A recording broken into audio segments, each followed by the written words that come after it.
Jalan-jalan ke Kayu Tangan tidak lupa membeli sepatu dan sandal. Program tamu kita bukan sembarang tayangan karena akan membahas isu-isu yang fenomenal dan aktual. Jumpa lagi teman-teman di tamu kita, dan kita masih di bulan Ramadan. Dan Ramadan ini sudah 1 minggu lebih berlalu. Dan kelihatannya biasanya kalau di bulan Ramadan itu kan siklusnya ada minggu pertama, kedua, ketiga ya, 10 hari pertama, 10 hari kedua, 10 hari ketiga. Nah, biasanya memang memasuki 10 hari kedua, aktivitas masyarakat itu semakin menggeliat, ya, semakin menggeliat, dan terutama dalam bidang konsumsi, gitu ya. Nah, kali ini saya punya tamu yang kita akan membahas. Kalau biasanya kita membahas dari sisi kebijakan, tamu saya kali ini adalah seorang pelaku usaha dan beliau adalah seorang ketua asosiasi. Nah, tamu saya Pak Agus Basuki. Pak, apa kabar Pak? Alhamdulillah sehat. Ya, tamu saya ini teman-teman, Pak Agus Basuki, beliau adalah ketua PHRI Kota Malang, Perhimpunan Hotel dan Restoran Indonesia ya. Ya, Indonesia. Di BPC, apa sih istilah BPC ya? BPC atau? BPC, Pak. BPC ya, BPC Kota Malang. BPC. BPC, ya. Jadi, nah Pak Agus, ini kan Ramadan ini, kalau BPS biasanya dari tahun ke tahun itu menjadi bulan yang diwaspadai karena bisa terjadi inflasi. Karena ada kenaikan harga ya, tingkat konsumsi naik. Tapi bagi industri perhotelan dan resto, bulan Ramadan dan Lebaran ini menjadi bulan berkah karena biasanya itu meningkatkan transaksi ya. Meningkatkan transaksi. Jadi kalau kami ini punya liputan hampir 3 tahun ini, hampir semua hotel, kalau sekarang hampir semua hotel itu memiliki paket buka puasa. Dan selalu penuh ya. Selalu penuh, baik itu perorangan, keluarga, instansi. Jadi sekarang memang ada tren orang itu lebih suka berbuka puasa di hotel, di luar ya, di luar, dan lebih-lebih hotel kali ini bisa menjadi salah satu pilihan ya. Kalau dulu kan orang mungkin ke kafe atau resto, tapi sekarang orang mulai melirik hotel sebagai salah satu tempat di luar untuk berbuka puasa. Nah, cuma ini kan ada satu challenge ya kalau kita lihat tantangan Pak Agus di tahun ini. Jadi pemerintah itu melakukan efisiensi anggaran. Nah, saya ingin tahu nih Pak. Tapi sebelum kita membahas impact dari efisiensi anggaran, terutama ke industri hotel dan wisata, karena ini kan dua hal yang berkaitan ya. Industri wisata tidak bisa dilepaskan dari industri hotel dan restoran. Saya ingin tahu dulu Pak, trennya untuk tahun ini untuk buka puasa di hotel itu seperti apa Pak? Terutama di Kota Malang. Saya lihat semua hotel itu punya paket semua itu gitu ya. Dan tahun ini itu yang kami liput itu lebih banyak daripada tahun-tahun sebelumnya itu. Betul, luar biasa. Silakan Pak. Ya, terima kasih. Assalamualaikum warahmatullahi wabarakatuh. Waalaikumsalam. Trennya memang ini sudah kita programkan dan kita harapkan. Memang di bulan-bulan menghadapi bulan puasa yang memang menurut seperti yang disampaikan oleh panjenengan tadi, itu trennya memang kalau untuk istilahnya di hotel itu ke low season Pak, di bidang hunian. Kalau kamar low season ya. Akan tetapi tren-tren yang kita tangkap dari ke masyarakat pada umumnya saat ini yaitu berbuka puasa di luar rumah. Di luar rumah ya. Terus kemudian berbuka puasa yang dilakukan oleh instansi swasta maupun pemerintah ataupun komunitas itu memerlukan tempat apa itu resto, apa itu yang representatif lah gitu hotel, ya yang membuat menyajikan paket-paket iftar yang buka puasa bersama. Nah, ini yang menjadi tren dari kami yang menggembirakan untuk tahun ini Pak ya.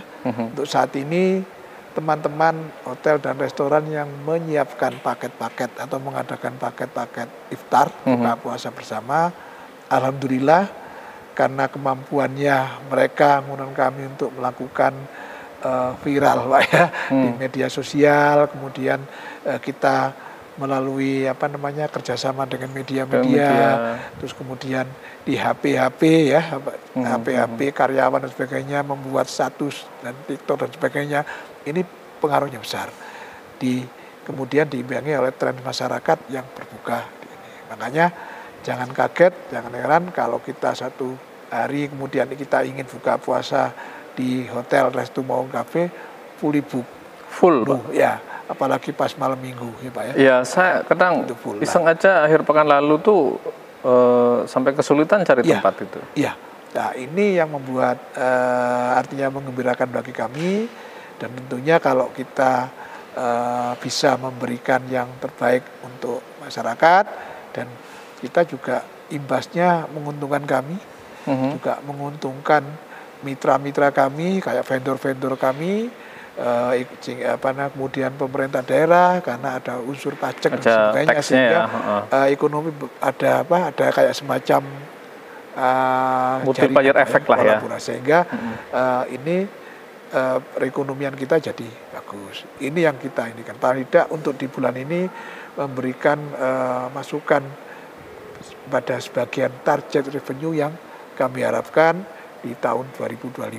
Karena tahun 2025 ini tantangan, karena tantangannya cukup berat ya. Baru. Itu yang sementara bisa. Karena ada pemerintahan baru, dan pemerintahan barunya tidak hanya di pusat, di daerah itu juga baru-baru semua kan, gitu kan ya. Jadi, nah, cuma ini memang saya cukup tertarik ya. Jadi kemarin itu waktu banyak hotel melaunching menu, saya tanya, gitu. Saya memang bertanya target berapa, gitu, target berapa. Dan memang ekonomi dari perputaran transaksi dari buka puasa di Kota Malang ini kayaknya bisa mendekati puluhan miliar, Pak. Ya, betul. Karena saya kemarin itu coba aja, saya hanya bertanya kepada 4 hotel ya. 4 hotel itu saya tanya tahun lalu berapa. Jadi 4 hotel itu rata-rata 400 sampai 500 gitu loh. Itu tahun lalu ya. Saya nanya tahun lalu, terus tahun ini naik berapa? Rata-rata mereka mentargetkan 10 sampai 16-17% lah kenaikan ya dari tahun lalu ya. Asumsikan saya hanya memotret 5 hotel saja ataupun 4 hotel saja, dengan rata-rata kalau naik 10% itu berarti rata-rata 500 sampai 500 lah. 4 hotel aja kan sudah 2 miliar itu loh Pak. Itu hanya dari transaksi buka puasa. Padahal saya tahu di Malang ini hotel itu mungkin 20-30 ada?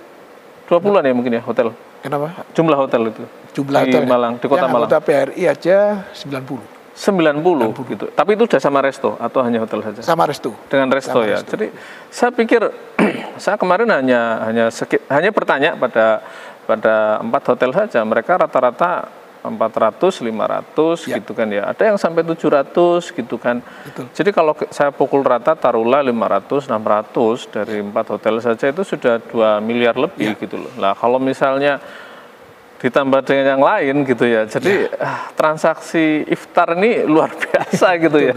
Itu luar biasa. Kami ya gitu, Pak. Itu belum, itu kan tidak 500 ya. Karena tergantung di tempat Bapak 500 gitu, kapasitas dan sebagainya. Ya, saya lihatlah. Jadi saya lihat ini perputaran ekonomi yang luar biasa. Ya betul kata Bapak. Jadi itu bisa mendukung pendapatan pemerintah karena semuanya ada taksnya ya. Dan itu juga membantu teman-teman UMKM menjadi pemasok hotel ya, gitu ya. Jadi ini sesuatu yang harus didukung ya seharusnya ya. Didukung dan ditangkap. Dan ditangkap gitu ya. Kalau tahun ini Pak, rata-rata dari PHRI sendiri ataupun dari teman-teman anggota itu kisaran kenaikan yang mereka targetkan itu berapa? Antara sekitar 10-20%. 10 sampai 20 ya. 10 sampai 20% naiklah ya. Bisa ada kenaikan.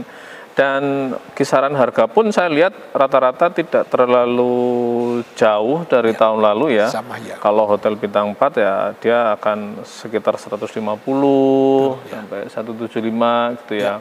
Kalau bintang 5 di atas 200, rata-rata 150.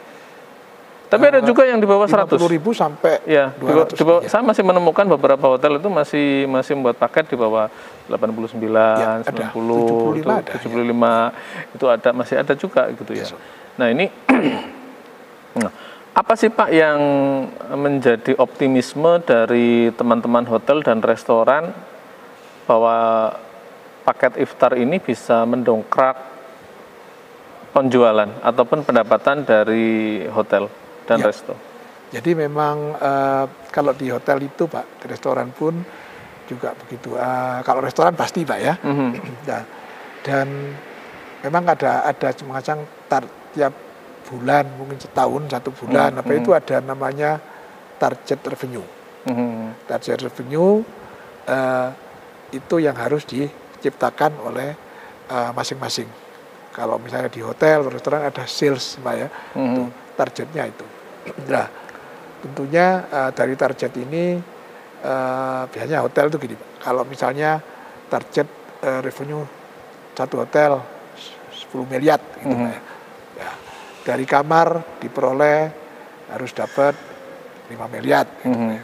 Kemudian dari restoran dapat 2 miliar, kemudian sisanya dari banket dan sebagainya. Nah, itu yang harus dicapai. Nah, kalau untuk iftar, biasanya kita berharap setidaknya asalnya itu 30% daripada revenue di hotel itu dihasilkan oleh paket iftar. Paket iftar itu ya. Jadi sehingga contohnya 1 miliar targetnya Pak ya, itu paling tidak 300 juta diperoleh dari paket buka puasa yang dijual itu ya. Buka puasa bersama.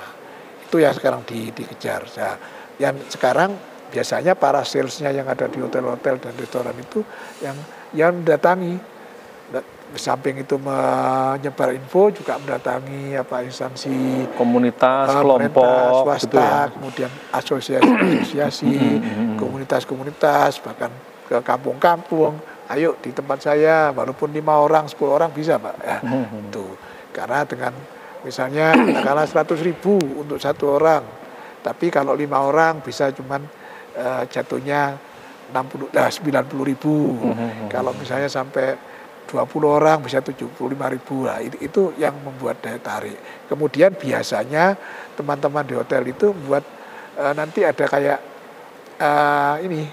hadiah. Oh, ada hadiah. Ada undian lah ya. Ya, paling tidaknya itu di akhir bulan itu ada pemungutan hadiah. Ada pengundiannya ya. Ada pengundiannya. Apa menginap, ada hadiah produk-produk apa yang ada di misalnya sepeda motor atau sepeda atau produk elektronik gitu kan ya. Voucher menginap makan. Gitu. Biasanya itu menjadi daya tarik tapi sudah dihitung oleh teman-teman yang ini sehingga paling tidak menimbulkan minat daripada pengunjung supaya melakukan iftar di hotel atau restoran itu. Jadi ini menjadi fenomena yang menarik ya sebetulnya untuk tahun ini, karena dari paket iftar ini sekarang sudah ditargetkan menjadi salah satu revenue ya, bagi industri food beverage ya, baik hotel maupun restoran gitu ya. Nah sekarang kan kita lihat Pak, ini kan kalau kita melihat tahun ini dari awal tahun itu kan kalau kita lihat di media ya, kalau kita banding-bandingin nih antara berita positif dengan berita yang negatif ini kan hampir sama banyak gitu untuk tahun ini ya. Jadi berita-berita negatif yang terkait dengan ekonomi kan juga banyak juga ini Pak gitu ya. Ya banyak juga ya. Dari mulai misalnya awal tahun itu kenaikan PPN gitu kan ya.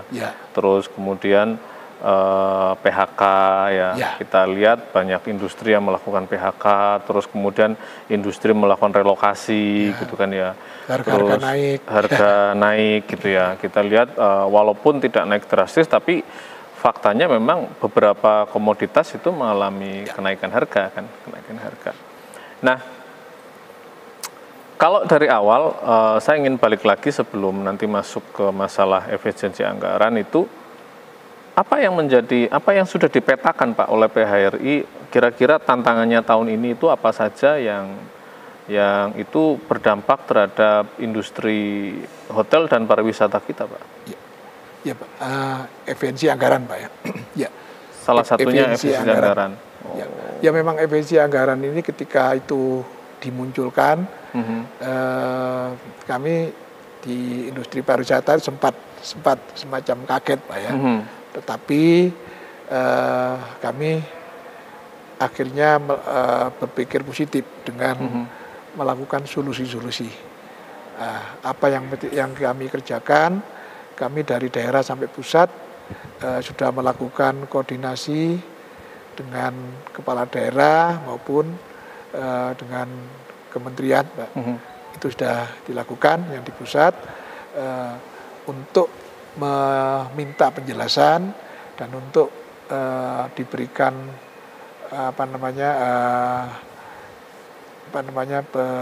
istilahnya itu diberikan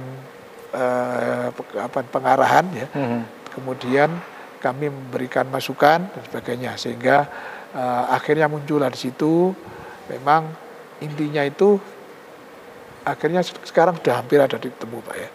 Jadi intinya antara PHRI dengan pemerintah, ya, gitu kan ya. Jadi intinya itu bahwa efisiensi memang tidak bisa dihindari, karena efisiensi di mana-mana pun harus kalau memang itu gak perlu ya tidak harus diadakan ya.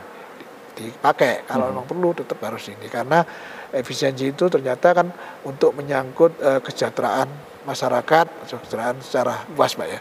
Nah ini akhirnya yang bisa kami lakukan ketika itu muncul semacam efisiensi, akhirnya muncul semacam anggaran yang terpangkas jadinya seberapa. Nah, sekarang kami ternyata di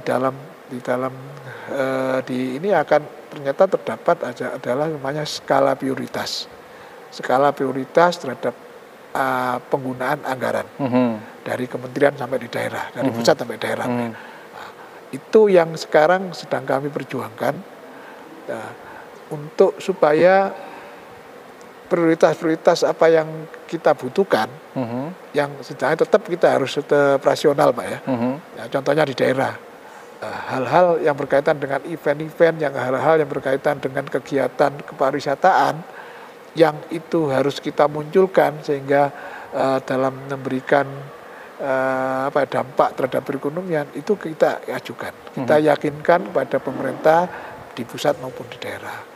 Ya, sehingga sisanya nanti itu pasti muncul efisiensi, Pak ya.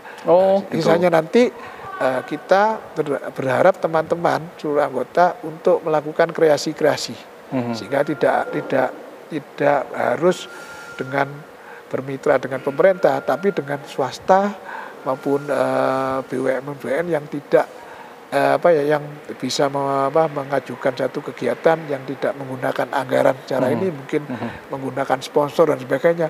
Itu yang harus kita kejar sehingga tetap efisiensi terjalan, tetapi kegiatan perekonomian khususnya pariwisata juga tetap jalan. Tahan dulu Pak. Ya, jadi ini diskusi kita menarik. Saya nanti akan ulik itu Pak. Jadi skala prioritas apa saja yang bisa dikerjakan sehingga ekonomi tetap bergerak ya Pak ya. Jangan kemana-mana teman-teman, tetap di Tamu Kita.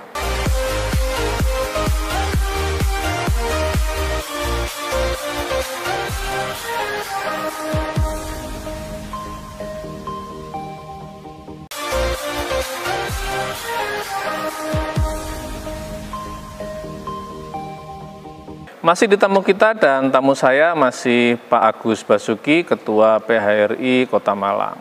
Pak, tadi kan kita sudah bahas tuh, jadi bahwa ternyata teman-teman PHRI dengan pemerintah itu sudah membuka komunikasi ya, dari tingkat pusat sampai daerah untuk menyikapi efisiensi anggaran.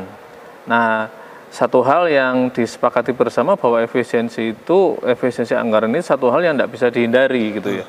Tetapi masih bisa disiasati. Dia siasati bukan dalam pengertian negatif, tetapi dicari dari anggaran yang ada hasil efisiensi mana yang kemudian bisa dikolaborasikan supaya anggaran yang ada itu bisa mendorong pertumbuhan ekonomi melalui terutama di sektor perhotelan, resto dan wisata gitu, dan wisata. Nah, kalau boleh tahu Pak, itu apa saja solusi-solusi yang sudah mulai ditemukan antara pihak pemerintah dengan pihak perhotelan supaya sama-sama jalan. Jadi pemerintah efisiensi juga jalan, tetapi tidak mematikan sektor jasa yang memang hidupnya juga salah satunya ditopang oleh Ya. anggaran pemerintah. Ya betul Pak. Jadi memang ya efek daripada ketentuan ini Pak ya, efisiensi itu akhirnya terhadap hotel-hotel yang tipenya convention. Oke. Convention yang tipenya convention yang mengandalkan pada kegiatan MICE.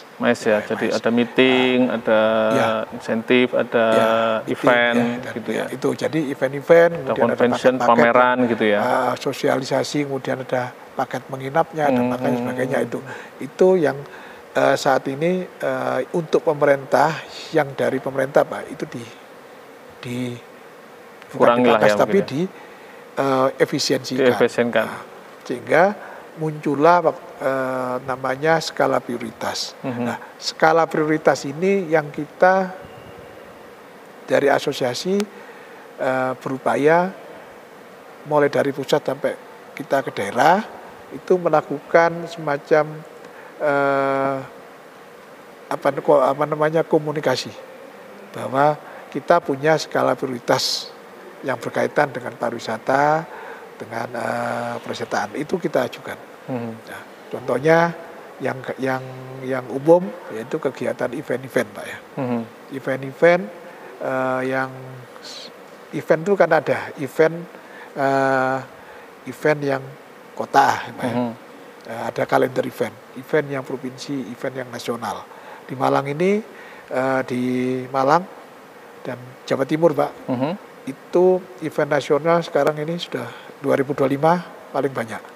Ada 11 event yang diselenggarakan di Kota Malang. Jawa Timur. Di Jawa Timur. Nah, di Kota Malang direncanakan tahun 2025 ya, ada 11 event nasional di Jawa Timur. Kota Malang itu setiap bulan ada event. Nah, kemudian ada satu event yang nasional Pak.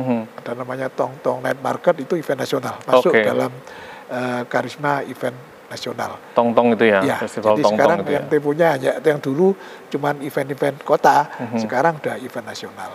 Nah ini event-event kayak Tong-tong itu ternyata kan punya imbas terhadap perekonomian kota rakyat masyarakat, karena kerjasama dan pengisinya itu UMKM Pak. UMKM, kemudian IKM, kemudian ada seniman-seniman budaya-budaya yang sifatnya tradisional yang itu kita bangkitkan. Nah, itu ini contohnya. Kemudian ada event-event berkaitan dengan event-event yang sifatnya sport. Itu kita yang menggunakan misalnya ada anggaran daerah, anggaran provinsi, kita tetap perjuangan Pak, ini tolong dimasukkan dalam event yang tetap dijabat prioritas sehingga karena imbasnya banyak. Contohnya Porprov Pak ya. Porprov itu untungnya sudah menjadi event yang lolos Pak, disetujui. Akhirnya masuk skala prioritas ya, Porprov masuk, ya. Pak. Itu imbasnya apa? Dengan Porprov itu hotel-hotel terhuni Pak semua. Nah, kemudian kegiatan kalau sudah terhuni kan efeknya luas, UMKM dan sebagainya. Ke makanan, ke oleh-oleh, ke perjalanan lokal, ke tempat wisata dan sebagainya. Tidak hanya atletnya yang datang, tapi kan pendampingnya. Ya pendampingnya, kadang ada beberapa mungkin supporternya gitu ya. Datang. Nah, itu untuk mendukung supaya inilah kita maunya ingin memberikan yang terbaik untuk peserta maupun kepada pendamping itu. Ya, itu. Kemudian kegiatan-kegiatan yang sifatnya sosialisasi itu kan tetap ada Pak, harus ada. Itu kita support, kita ajukan prioritas juga, walaupun tidak besar Pak anggarannya. Ini kalau diadakan diri di dinas apa di apa kan kurang, ini harusnya di hotel gitu Pak ya, karena mengundang orang banyak dan sebagainya. Nah itu kita berikan saran. Kemudian kegiatan promosi itu juga kita ini, karena promosi ya memang tidak langsung kita terima, tapi efeknya ketika promosi sehingga promosinya pas Pak ya, kena sasaran, akhirnya mereka akan berlomba-lomba ke Malang. Nah, kemudian hal-hal yang berkaitan dengan yang dapat mewujudkan Malang betul-betul istilahnya kalau Malang kan istilahnya boys Pak ya. Kalau boys ini kita betul-betul ciptakan, tentunya orang-orang akan berbondong-bondong datang ke Malang. Nah, nanti efeknya kalau sudah gitu, hotel terhuni, restoran terhuni, dan tempat semuanya akan terhuni, dan ekonomi juga berini. Ini yang sedang kita ajukan kepada kolaborasikan terhadap pemerintah daerah. Karena kami di daerah tugasnya untuk tetap mendapat support. Kemudian juga kepada rekan-rekan tetap harus berkreasi, tidak harus mengandalkan kegiatan pemerintah. Kita harus lebih kreasi lagi, bagaimana sesuai dengan, kalau hotel, restoran itu kan punya istilahnya itu, kalau ini positioning Pak ya, punya sasaran, punya segmen-segmen sendiri lah ya, gitu. Ada karakter yang ada yang resort, ada yang memang convention. Lah ini dengan kekuatannya masing-masing, dengan booting dan sebagainya, itu harus kita menangkap sehingga kita membuat semacam satu program-program yang membuat kunjungan tetap bisa memenuhi harapan target revenue daripada hotel dan restoran masing-masing. Jadi skala prioritas ini yang dikomunikasikan dengan pemerintah daerah ya, kalau Pak Heri di Malang sehingga ya. kita mendapatkan support juga. Oke Pak, selain efisiensi anggaran, yang menjadi tantangan tahun ini apalagi sih Pak? Tantangan tahun ini tantangannya Pak ya. Selain itu kita melihat fenomena saat ini Pak ya. Kita tantangannya, kita berharap stabilitas keamanan, stabilitas politik dan sebagainya. Pokoknya pariwisata itu selalu berhubungan dengan stabilitas. Ya, intinya industri pariwisata itu akan bergerak ketika stabilitas itu ada lah ya, gitu ya. Ya, betul. Stabilitas itu terjaga, kondusif, satu kota gitu itu ya. kondusif, nyaman. Sehingga wisatawan akan datang ke kota itu, ke kota Malang khususnya. Artinya teman-teman PRI berharap hiruk-pikuk politik jangan terlalu kenceng lah gitu ya. Iya, betul. Tapi yang penting kolaborasi Pak. Karena saat dinamis boleh, tetapi kalau bisa tetap stabil ya. Artinya kayaknya mungkin kita betul-betul menginginkan demokrasi itu yang dewasa kali ya. Betul. Jadi berbeda pendapat, tidak ada masalah, tetapi harus tetap menjaga stabilitas gitu ya. Dan kolaborasi paling penting Pak. Ternyata dengan kolaborasi itu semuanya bisa cair. Oke, gitu ya. Ini kan selain efisiensi dan stabilitas, kita kan juga menghadapi, walaupun datanya masih debatable ya, gitu ya. Jadi mengenai hal yang berkaitan dengan penurunan daya beli Pak, gitu ya. Walaupun misalnya kita kan tiap bulan ada Zoom dengan BPS ya. Walaupun BPS itu belum mengatakan bahwa ini bukan terkait daya beli gitu ya. Karena kan 2 bulan ini kita deflasi gitu ya. Kita deflasi, tetapi dari BPS mengatakan itu bukan berkaitan dengan daya beli gitu loh, dengan penurunan daya beli. Ya, memang kalau kita lihat baik di media mainstream maupun di YouTube itu kita lihat bahwa ada yang mengatakan bahwa ini memang ini sudah terjadi loh penurunan daya beli, tetapi ada juga pihak yang mengatakan enggak gitu loh. Jadi ini bukan penurunan daya beli. Nah, kalau dari sisi ini teman-teman PRI sendiri melihatnya seperti apa Pak? Jadi terkait dengan isu-isu penurunan daya beli. Sementara belum ini Pak ya. Ternyata kalau kita lihat masih Pak ya. Masih stabil Pak ya. Stabil. Daya beli itu dirasakan masih ada? Masih efektif, tapi penurunan daya beli belum terasa betul. Tapi yang terasa memang masyarakat lebih selektif dalam memilih. Jadi rupanya masyarakat juga memperlakukan efisiensi juga. Jadi mereka berpikir efisien juga akhirnya Pak. Atau menahan gitu ya? Iya. Karena kemarin memang cukup menarik ketika saya ada diskusi itu. Jadi sebetulnya 2 bulan itu kan pemerintah melakukan diskon tarif listrik tuh. Ya. Nah harapannya itu separuh dari pengeluaran listrik itu kemudian dibelanjakan untuk mengungkit ekonomi, tapi ternyata itu tidak terjadi gitu loh, sehingga terus kemudian jangan-jangan beneran nih ada penurunan daya beli gitu loh, karena ini sudah ada insentif, tetapi kok tidak terjadi ya, transaksi itu tidak naik gitu loh. Betul ya, memang itu, tapi yang kita harapkan Pak ya, dalam hal ini yang penting stabilitas harga itu juga harus terjaga. Stabilitas harga ya. Itu. Terus kemudian kalau apa namanya, untuk pihak kami, kualitas tetap harus terjaga. Kalau enggak pasti akan terjadi persaingan. Kalau dia tidak aktif lah, tidak jujur, pasti akan turun, pasti akan turun sendiri. Jadi kemudian itu tadi kolaborasi, memberikan media aktif di media, walaupun medianya sendiri maupun media dengan kerjasama, itu pengaruh. Kalau enggak pasti dia akan tenggelam, karena kan usaha-usaha pariwisata khususnya hotel restoran itu selalu harus mengikuti perkembangan.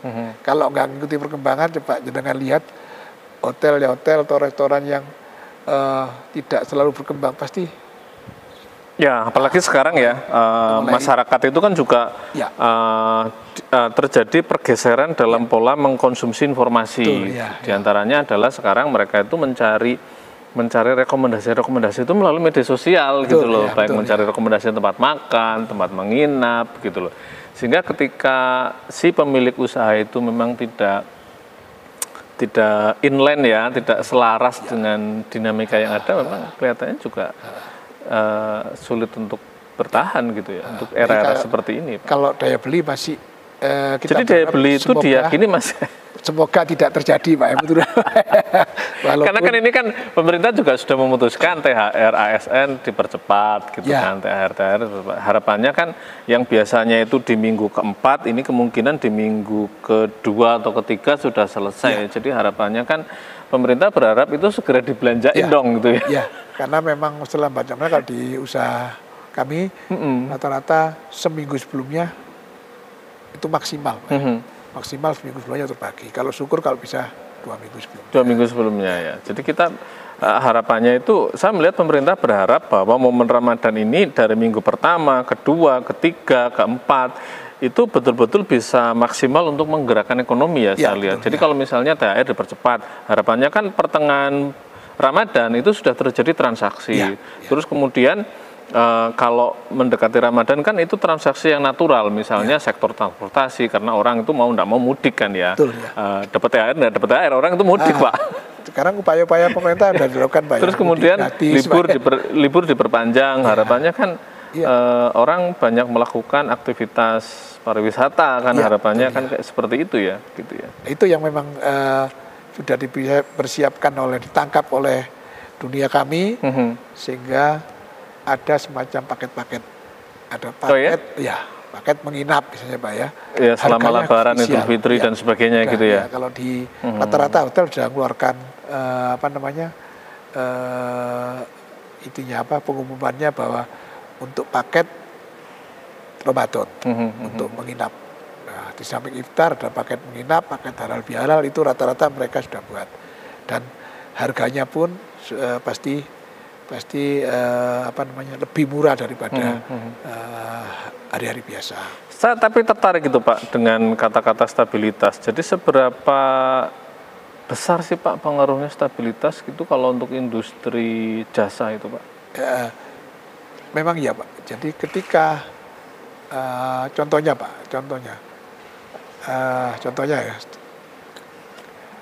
suatu kota mungkin terjadi semacam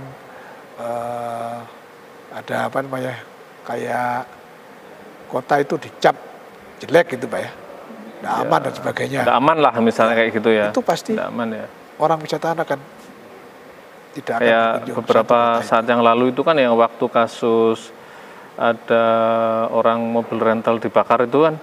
Nah itu kan kemudian kan marak tuh orang mencap kota itu tidak aman atau apa gitu ya. Itu pengaruh, sangat pengaruh. Itu berpengaruh. Ya, ketika melihat kotanya nggak aman karena ulah tukang parkir, itu pengaruh. Makanya ketika ada di media muncul ada kasus apa namanya, tukang parkir. Itu pemerintah dan kita bergerak, siapa-siapa segera meluruskan. Kalau enggak, itu pengaruhnya akan kuat sekali. Itu memang kita harapkan, Pak. Terus kotanya banyak demo dan sebagainya, itu pengaruh. Sehingga tapi di Malang alhamdulillah lancar. Dan stabilitas kita alami, Pak ya, ketika kita terdampak COVID. Itu kalau tahu sampai tingkat hunian itu di nol. Ya, waktu itu awal-awal saya wawancara Bapak via Zoom itu. Ya, itu zaman COVID itu ya. Sangat berat. Ya. Jadi stabilitas itu sangat berpengaruh ya. Dan stabilitas itu tidak selalu terkait dengan hal yang besar ya. Kadang hal kecil misalnya kayak kenyamanan parkir, kenyamanan kendaraan, rasa aman misalnya dari kriminalitas dan sebagainya, itu juga sangat cuman yang bagi kami sekarang kita berupaya memberikan yang terbaik untuk wisatawan, untuk pengunjung, tapi juga kami sekarang berharap terhadap walaupun itu di efisiensi, dunia kami minta, tapi kami tetap harus mendapatkan semacam support daripada pemerintah daerah maupun pemerintah pusat, artinya tentang pajak, Pak ya. Pajak artinya bahwa pajaknya jangan ditinggikan, Pak ya. Karena nanti kalau ditinggikan daya belinya akan menurun. Oke, Pak. Itu, Pak ya. Nah, ini penting ini. Ya, kemudian ini kayaknya satu hal yang juga penting ya, masalah perizinan, masalah pajak, masalah pungutan jangan ini. Oke. Jadi itu pengaruh, Pak. Oke, baik Pak, ditahan dulu Pak. Ini nanti akan kita bahas di segmen 3. Jadi kira-kira regulasi-regulasi apa saja sih yang kayaknya perlu diperbaiki ya supaya iklimnya kondusif. Jangan kemana-mana, kita masih di tamu kita, Pak.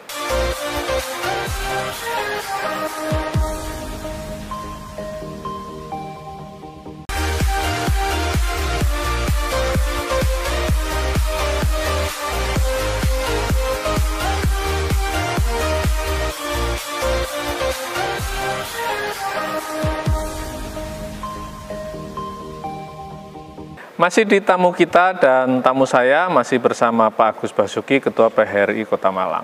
Nah Pak Agus, tadi kita sudah berbicara banyak mengenai kira-kira peluang-peluang yang masih bisa digali dan sebagainya. Nah saya ingin tanya sih Pak, ini untuk sesi ketiga ini. Kalau tadi kita sudah berbicara tantangan ya, nah di tengah efisiensi anggaran yang memang sudah diputuskan oleh Pak Prabowo, saya ingin tanya Pak, seberapa optimis sih teman-teman melihat tahun 2025 ini? Kalau optimisnya kita harus Pak ya, karena kita ditantang apa ya Pak ya. Kalau kita harus eksis Pak ya, eksis terhadap apa namanya operasional daripada usaha, eksis kepada bagaimana kita namanya berusaha, ada revenue, ada target-target terpenuhi, kemudian memberikan kesejahteraan kepada tenaga kerja, itu kan juga ini. Karena seperti ini kami optimis di tahun 2025 bisa, karena rupanya di pemerintah di samping ada gejolak-gejolak atau peristiwa-peristiwa, ada musibah-musibah, ternyata kalau kita lihat di media, rupanya pemerintah pusat sudah ini, Pak Prabowo pun juga mengundang tokoh-tokoh tertentu sehingga bagaimana mengatasi krisis. Ya, bertemu dengan pengusaha, bertemu dengan krisis, banyak kelompok. Jangan sampai bagaimana mengatasi supaya tidak PHK, mengatasi supaya perusahaan-perusahaan bisa jalan lagi lah. Itu optimis kami, sehingga kami pun sebagai pelaku di sini juga betul-betul kami optimisnya yang targetnya kami bisa berusaha, kami bisa memenuhi target-target yang diharapkan oleh perusahaan.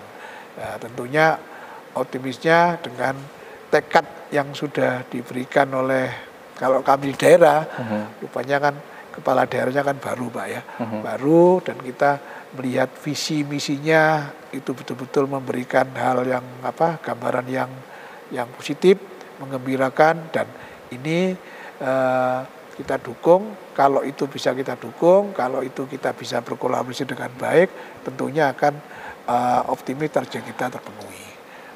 2025 ini kami berharap rekan-rekan kok rupanya positif, optimis untuk bisa tetap berjaya gitu Pak ya. Bisa tumbuh lah ya gitu. Tumbuh, ya. Nah sekarang kalau misalnya memang punya optimisme, apa sih kira-kira yang harus diperbaiki Pak? Karena industri jasa itu kan juga industri yang regulasinya cukup banyak ya. Ataupun baik yang secara langsung maupun regulasi yang tidak secara langsung berkaitan gitu ya.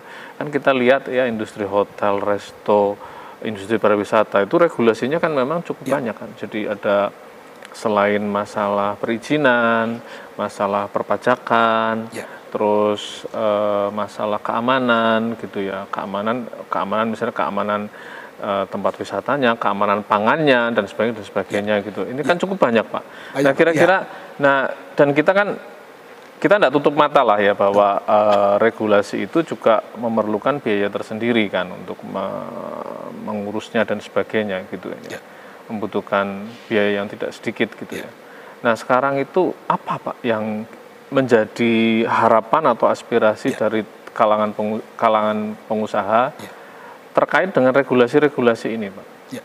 Yang menjadi optimis kami Pak, rupanya kami sudah menjalin komunikasi Pak ya dengan pemerintah daerah dan tadi ya ini kebetulan sudah diberitahu kami sedang ada pembicaraan akan mengadakan pertemuan khusus dengan pemerintah yang baru, daerah yang baru. Dan ini hal positif, kita akan rupanya beliau akan menampung aspirasi juga kemudian apa yang harus dikerjakan. Nah, itu kami akan minta nanti, kami optimis akan dukung bahwa Kota Malang itu juga tidak lepas dari pariwisata Pak ya. Karena unsur pendapatan asli daerah itu persentase yang cukup banyak itu juga dari perolehan dari pariwisata, dari pajak Pak ya, pajak daerah yang dipungut oleh kegiatan di pariwisata. Khususnya itu yang dipungutkan Pak ya, pajak daerah itu pajak yang dipungutkan dari harga jual di masing-masing usaha kita, kemudian dibebankan kepada masyarakat, dari masyarakat kita sisihkan yang bisa campur harga jual Pak ya, kemudian kita sisihkan, itu yang kita store. Jadi bukan milik pengusaha tapi milik masyarakat dan itu di store ke daerah, kemudian daerah akan mengelola. Nah itu, namun demikian kita juga minta itu juga betul-betul jangan memberatkan kita juga. Kalau memberatkan, kalau unsur pajak memberatkan ya Pak ya, itu nanti tentunya kita usaha-usaha ini akan menaikkan tarif. Nah, dan kalau naiknya tarif belum tentu daya belinya nyampe gitu kan ya. Pasti turun. Nah, persaingan akan ini juga usahanya akan akan bisa tutup, gulung tikar. Nah, itu.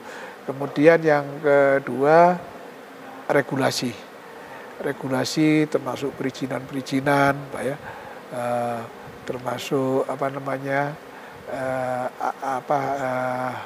yang harus dan sebagainya, itu harus betul-betul paling tidak kami didukung Pak.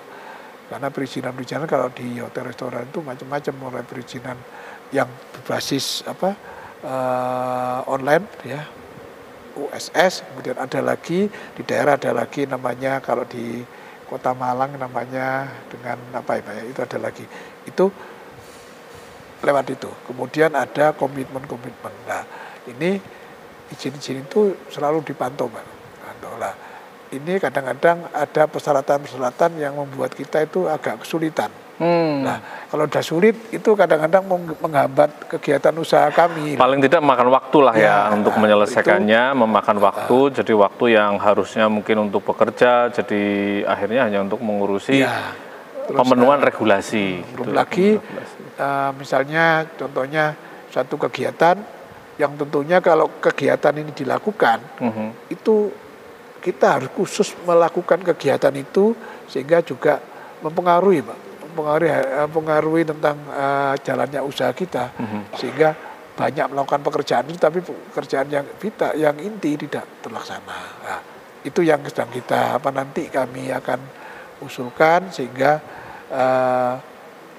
usahanya jalan, perekonomian jalan, tetapi tetap ini namun demikian kita berharap rekan-rekan usaha ya harus patuh terhadap aturan. Jangan berusaha tapi tidak punya izin, Pak ya. Nah, ini tetap ada. Karena artinya kita dari asosiasi tetap menghimbau teman-teman pengusaha mematuhi regulasi, tapi juga berharap agar regulasi itu tidak terlalu makan waktu lah ya, mungkin ya gitu ya. Lebih dari 30-an izinnya harus dipenuhi, Pak. Kalau memang regulasi itu bisa diefisienkan, kalau bisa ikut diefisienkan juga ya, jangan hanya anggaran aja gitu ya. Tapi regulasi itu yang misalnya, ini memang penting, ini yang mungkin tingkat kepentingannya tidak terlalu, itu kalau bisa disatukan aja gitu loh. Betul. Itu kalau bisa disatukan aja, kenapa enggak gitu kan ya. Dan itu sangat berpengaruh terhadap kelangsungan berusaha kita. Apalagi memang industri jasa itu Kota Malang itu kan ini, Pak, objek wisatanya itu kan istilahnya bukan objek wisata kayak peninggalan, bukan alam lah ya, bukan wisata yang kayak yang ini, bukan wisata alam yang sudah existing itu gitu ya. Karena kreatif kita, sehingga itu tetap harus dipelihara, termasuk budaya santun daripada masyarakat. Kalau namanya di hotel itu namanya groomingnya, itu harus tetap dijaga. Jadi nilai-nilai lokal itu harus tetap dijaga, kearifan lokal, keramahan lokal gitu ya. Tenang dan nyaman, betul-betul terlayani, betul-betul di Kota Malang itu nyaman. Itu yang harus kita ciptakan. Kalau ada itu pasti akan ramai dikunjungi. Terus kemudian tempat-tempat ada tempat-tempat tertentu yang berkaitan dengan memberikan kemudahan kepada wisatawan itu memperoleh suatu kenangan. Nah, itu harus diciptakan. Ini masih belum optimal. Memori lah, misalnya kayak kita lihat di beberapa tempat itu ada wisata kota lama, kota tua gitu ya. Dan Kota Malang kan memiliki itu juga ya, memiliki area itu. Jadi kalau misalnya itu betul-betul ditata, diatur, dikelola, harapannya itu bisa menjadi ikon baru ya, ikon baru yang nanti impact-nya banyak gitu ya, impact secara sosial ekonominya tinggi. Kolaborasi yang kita jalankan dengan komunitas-komunitas pariwisata, Pak. Contohnya kalau hotel ya dengan komunitas karena kegiatan wisata kan banyak, pemandu wisata ya. Kemudian dengan komunitas wisatawan ke Bromo, menjadi jeep dan sebagainya, kemudian Asita, kemudian ada lagi yang ahli Malang ini kan kota cagar budaya, itu harus di heritage gitu ya. Ahli-ahli cagar budaya gitu ya. Budayawan itu kalau itu disatukan, dikolaborasikan akan menjadi kekuatan di ini. Contohnya oleh-oleh dan sebagainya, Pak, hingga menimbulkan kenangan. Karena contohnya kalau kita ke satu kota, itu selalu kita ada bawa kaos, sehingga orang tahu, ini dari sana. Oke. Tapi di Kota Malang ini kan belum maksimal, karena kelihatannya masih sporadis. Jadi tempat itu mesti harus diadakan. Contohnya contohnya di Kayu Tangan, Pak ya. Itu harus ada, tidak hanya berjualan gitu, tapi ada tempat khusus, satu sentral lah untuk orang bisa mencari merchandise dan sebagainya, sehingga bisa menjadi penanda gitu kan ya. Itu penanda bahwa kalau orang pulang pasti itu jadi rebutan. Gitu ya. Tandanya pernah ke situ karena beli oleh-oleh di situ gitu kan ya. Itu yang paling enggak itu. Kalau misalnya orang ke Jogja, ya dia bawa bakpia ya pasti dari Jogja deh gitu kan. Bali dapat kaos, dan sebagainya. Itu pengaruh, Pak. Pengaruh perputaran ini. Dan juga ada showroom di hotel-hotel. Kita juga sudah minta ke Pemkot, sudah menandatangani beberapa ini kerjasama bahwa di hotel-hotel yang memungkinkan itu agak ada counter UMKM. Itu sudah kita lakukan. Makanya di hotel-hotel besar yang kan ada tempat counternya UMKM. Nah itu salah satu paling enggak ini tempat promonya Ya. produk-produk UMKM gitu. Jadi optimisme itu tetap ada. Dan teman-teman juga berharap agar efisiensi anggaran juga diimbangi dengan efisiensi regulasi gitu ya Pak ya. Jadi regulasi-regulasi yang memang bisa disatukan atau bisa disimpelkan, kalau bisa itu bisa dilakukan gitu, sehingga dukungan dari, dan juga dukungan ya, kolaborasi ini harus tetap dijaga, sehingga walaupun ada efisiensi anggaran, jika kolaborasi antara pengusaha swasta dengan pemerintah dan dengan masyarakat ya, dengan pelaku usaha lainnya di masyarakat, harapannya ekonomi bisa tetap tumbuh gitu ya Pak ya, bisa bertumbuh gitu. Betul. Nah, kalau dari terakhir Pak, kalau dari PHRI Pusat sendiri sebetulnya arahnya seperti apa sih Pak untuk menyikapi tahun 2025 ini? Arahnya sebetulnya kita diminta tetap optimis. Yang pertama. Kemudian pusat akan berupaya semaksimal mungkin mengajukan beberapa hal yang menjadi keluhan daripada daerah-daerah gitu kan ya. Demikian juga nanti akan mengadakan kayak semacam pertemuan-pertemuan khusus yang dilakukan oleh pusat, kemudian akan diturunkan kepada daerah. Dan kemudian yang di daerah kayak kami ini harus dekat dengan pemerintah daerah tempat. Komunikasi silaturahminya dengan stakeholder yang ada itu harus dijaga seperti gitu yang tadi itu. Jadi bagaimana kita bisa memberikan masukan kepada pemerintah daerah, itu kan baru semua Pak ya, itu skala prioritas itu bisa kegiatan pariwisata bisa masuk skala prioritas itu. Jadi event-event pariwisata tetap masuk ke skala prioritas. Ya. Dengan harapan itu justru bisa mendorong perputaran ekonomi ya. Jadi bukan jadi tidak terlalu terpaku dengan efisiensi anggaran yang ada. Tapi justru ketika event itu tetap dilaksanakan, harapannya justru ekonomi ini akan bergerak gitu ya, akan menggerakkan ekonomi. Juga gitu. Menyadarkan pada teman-teman juga bahwa kita tidak harus bergantung pada efisien itu, karena efisiensi pemerintah kan perjalanan dinas sama rapat-rapat dan sebagainya. Padahal sekarang kalau pariwisata di Kota Malang ini sekarang ada namanya wisata religi, itu kuat Pak di Malang Pak. Itu ada bulan-bulan tertentu yang pasti Kota Malang dikunjungi oleh wisatawan dari luar kota. Wisata religi lah ya. Tanggung-tanggung puluhan ribu Pak. Oke. Terus kemudian wisata namanya sport tourism, olahraga. Itu Kota Malang sangat kuat karena menjadi Kota Malang salah satu jujukan lah ya, sehingga untuk setiap kegiatan sport yang ada di sport. Kota Malang pasti peminatnya banyak, animonya tinggi ya, gitu. Itu kreatif ini yang sedang kita tumbuhkan, dan kolaborasi para pelaku sport dengan pelaku religi Pak, kegiatan religi dengan kami, sehingga kegiatannya bisa berjalan dengan baik. Itu kayak event Desember aja sudah mulai dibahas. Oh ya? Iya. Jadi akhir tahun aja sudah mulai dibahas. Para calon pembawa wisatawan yang akan berkunjung Kota Malang itu sudah mendatangi kami semua. Karena akan tamu-tamunya itu di hotel-hotel sudah Pak. Tamuku dari Jawa Barat di hotel ini, tamu di hotel ini gitu sudah di ini. Nah, cuman mereka hanya ingin mendapatkan harga yang pasti. Karena kalau enggak akan datang saat itu akan harganya pasti. Ya, harganya pasti. Apalagi kalau sudah akhir tahun ya, Desember itu ya. Itu. Pak Agus, enggak terasa ini kita 1 jam sudah ngobrol-ngobrol. Jadi enggak kerasa. Jadi memang kita berharap ekonomi bisa tetap tumbuh walaupun ada efisiensi anggaran ya. Kuncinya dengan kolaborasi, stabilitas,